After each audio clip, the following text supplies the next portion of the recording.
reduction in energy costs. From a financial perspective, we're on track to meet our annual projection. However, we need to monitor our expenses. From an HR perspective, we've seen a significant reduction in staff turnover, which has helped improve our operational efficiency. Our food and beverage sales have also increased thanks to our training and Our engineering team has been working hard to maintain our facilities and ensure everything is running smoothly.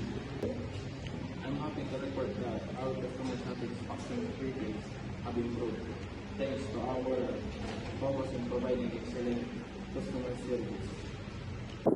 Excellent. Now, let's discuss our expansion plans. Charmel, what's the latest on our marketing efforts? So we were launching a new campaign targeting corporate clients, and we're exploring a partnership with local businesses.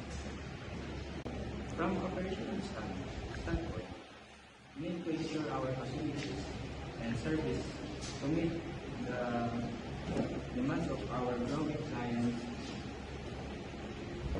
I recommend conducting a cost-benefit analysis to ensure our expansion plans align with our financial goals. Agreed. Let's work together to finalize our plans and present them to the board next year.